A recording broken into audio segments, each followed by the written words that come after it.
हमारे खुदावंद यस्सु की अंजील मुकद्दस मत्ती के मुताबिक उसका 5वां बाब 43 से 48 आयत तक। एक दिन यस्सु ने अपने शागिर्दों से कहा, तुम सुन चुके हो कि कहा गया था कि अपने हमसाये को प्यार कर और अपने दुश्मन से कीना रख।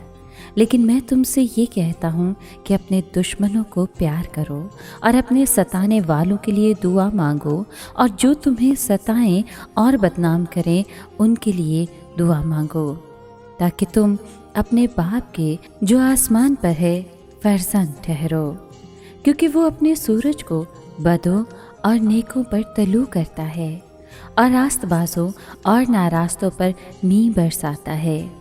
क्योंकि अगर तुम उन्हीं को प्यार करो जो तुम्हें प्यार करते हैं तो तुम्हारे लिए क्या अजर है? क्या महसूल लेने वाले भी ऐसा नहीं करते? अगर तुम फक्त अपने भाइयों ही को सलाम करो तो तुम क्या फ्यासी करते हो? क्या गैर कौमों के लोग भी ऐसा नहीं करते? इस वास्ते तुम कामिल बनो जैसा तुम्हारा आसमानी बाप कामिल है। पाक कलाम के पढ़े और सुने जाने पर खुदावंद की बरकत हो, खुदा का शुक्र हो।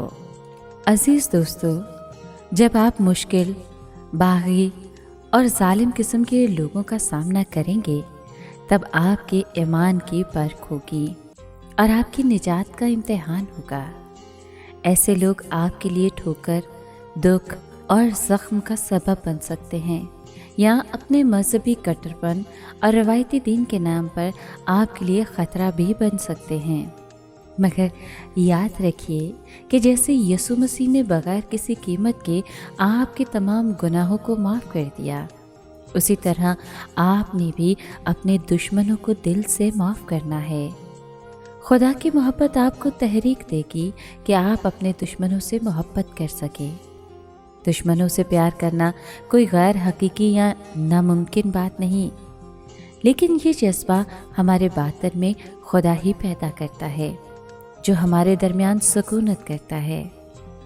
काश के रूह कुदुस हमें ऐसी ताकत और नेक इरादा अता फरमाए कि हम यीशु के इस हुक्म की तामील कर सकें कि मैं तुमसे ये कहता हूँ कि अपने दुश्मनों से मोहब्बत रखो और अपने सताने वालों के लिए दुआ करो, ताकि तुम अपने बाप के जो आसमान पर है फर्जंद ठहरो।